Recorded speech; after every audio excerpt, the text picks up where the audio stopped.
లోకంలో ఉన్నటువంటి వాళ్ళు కుల అనేటువంటి శబ్దానికి ఎన్ని రకాలైనటువంటి మాటలైనా మనం మాట్లాడుకోవచ్చు. మనం ఈవేళ ఆధ్యాత్మికంగా పౌరాణికంగా చెప్పినటువంటి విషయాలనే మనం మాట్లాడుకుందాం. కులాలు వీళ్ళు పుట్టించారండి, వాళ్ళు పుట్టించారండి, వీళ్ళ వలనే ఈ కులాలలో అంటరానితనం ఏర్పడుతున్నది, వీళ్ళ వలనే ఈ కులాలలో జాతి వైషమ్యాలు జరిగి ఉండొచ్చుగాక. ఎందుకంటే మనం దీని ద్వారా ఒక మనస్సులో ఉన్నటువంటి బాధను తొలగించటానికి మాట్లాడుతున్నామే తప్ప బాధను పెంచడానికి మాట్లాడలే. పురాణాన్ని మనం పరిశీలించుకుందాం. గురువు అనేటువంటిది గురుకులం, ఏమండి? వైద్యము అనేటువంటిది వైద్య కులం. దీంట్లో మనుషులు ఎక్కడున్నారు, దీంట్లో జాతులు ఎక్కడున్నాయి? ఇప్పుడు అన్ని కులాలు ఉన్నాయి, బ్రహ్మ క్షత్రియ వైశ్య శూద్రాది కులాలన్నీ ఉన్నాయి అని మనం అంటున్నాం.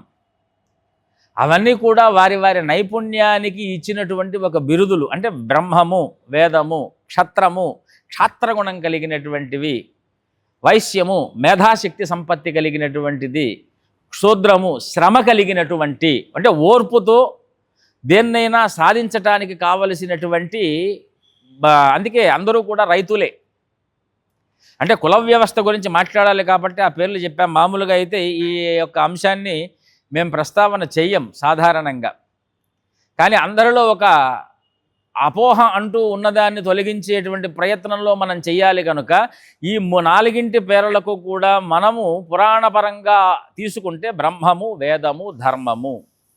వేదానికి ధర్మం అని నామం ఉన్నది, దానికే బ్రహ్మము అని పేరున్నది. బ్రహ్మచారి, అన్ని కులాల్లో బ్రహ్మచారులు ఉంటారు.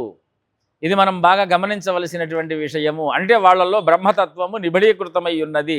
అప్పుడు వారు చేయవలసినటువంటి పని అధ్యయనము. కాబట్టి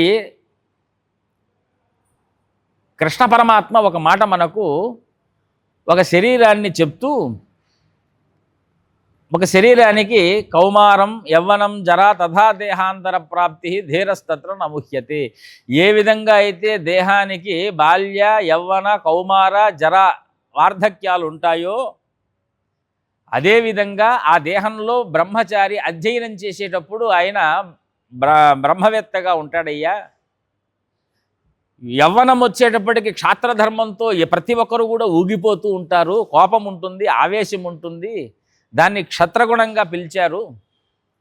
ఒక వయసు కౌమారంలో పిల్లలు, కుటుంబం అంతా ఏర్పడేటప్పటికీ వారికి ఆలోచనలో ఉంటారు. ఆలోచనల్లో సంసారాభివృద్ధి చేయటానికి వాళ్ళు ఎప్పుడు తాపత్రయపడుతూ ఉంటారు కాబట్టి వారు వైశ్య గుణాన్ని పొంది ఉంటారు. ఇక వార్ధక్యంలోకి వచ్చేటప్పటికీ వాళ్ళందరూ కూడా శాంత స్వభావులై యోగాన్ని ఆశ్రయించి, ఒక రైతు జడంగా ఉన్నటువంటి భూమిని కూడా దున్ని ఎలాగైతే ధాన్యాన్ని పండిస్తాడో వాళ్ళ కుటుంబాన్ని ఒక వ్యవసాయం చేసేటువంటి దక్షతతో ఆ వృద్ధులైనటువంటి వారు ఆ కుటుంబానికి ఆ పాదంలా వ్యవహరిస్తారు అనేటువంటి 4 చిహ్నాలను చూపుతూ వేదంలో ఒక మాట అన్నారు. బ్రాహ్మణోస్య ముఖమాసీత్ బాహురాజంజకృత ఊరూతదస్య యద్వైశ్య పద్భ్యాగం శూద్రో అజాయత. దీనికి రకరకాలైనటువంటి అర్థాలు మన వారు చెప్తూ ఉంటారు. కానీ ఉగ్రంగానూ చెప్పచ్చు, శాంతంగానూ చెప్పచ్చు. వీళ్ళు ఇంతేనండి, ఎట్లయినా వీళ్ళు మలుచుకుంటారు అంటే మలచాలి. కారణం ఏమిటి అంటే ఎదుటివారికి నానుద్వేగకరం వాక్యమని శాస్త్రం చెప్పింది. అందులో ఎంత శాంతమైనటువంటి భావనను మనం పెడితే అంత దేశాభివృద్ధి. కాబట్టి ఇక్కడ మనకేం చెప్తున్నారు, ప్రతి ఒక్కరిలోనూ అందరూ ఉన్నారయ్యా, వారు పొందేటువంటి భావనను పట్టి వారి యొక్క ప్రవృత్తి ఉన్నది. కానీ ఒక దేహానికి, ఒక వైరానికి కావలసినటువంటి వాక్యానికంటే కూడా నిజానికి దాని అర్థాన్ని మనం పరిశీలించవలసినటువంటి విధానం ఎలా ఉంటుంది అంటే నైపుణ్యానికి వ్యవస్థ, కుల వ్యవస్థ. ఇప్పుడు గురుకులం అన్నామండి, అది ఒక జాతే? వైద్య కులం, వైద్య కులానికి సంబంధించిన వాళ్ళం మేం. లేదు అనుకుంటే ఇంకేదో పురోహిత కులం, లేదంటే ఇంకేదైనా రైతు కులానికి సంబంధించినటువంటి వాళ్ళు. అది పని. కులము అంటే ఒక పని. ఆ పనిలో ఈరోజు ఈ వ్యవస్థ తగ్గిపోయింది. తగ్గిపోయినటువంటి వ్యవస్థ ద్వారా మనకేం జరుగుతుంది అంటే మిషనరీస్ వచ్చేసాయి. ఇప్పుడు ఆ పని చేయటానికి ఎవరికి ఉత్సాహాలు లేవు. ఆ ఉత్సాహం లేకపోవడం వల్ల ఆదాయం తగ్గిపోయింది, వ్యవస్థ కుప్పకూలిపోతున్నది, ఆ అధికమైనటువంటి ధరలు పెరిగిపోయాయి. తద్వారా లోకంలో డబ్బు సంపాదిస్తే తప్ప మనకు ఆహారము, నిత్యమైనటువంటి వస్తు సామగ్రి దొరకదు కనుక లోకంలో ధర్మము గ్లానికి పాత్రతగా అంటే గురవుతున్నది. ఈ విషయాన్ని గమనించాలి.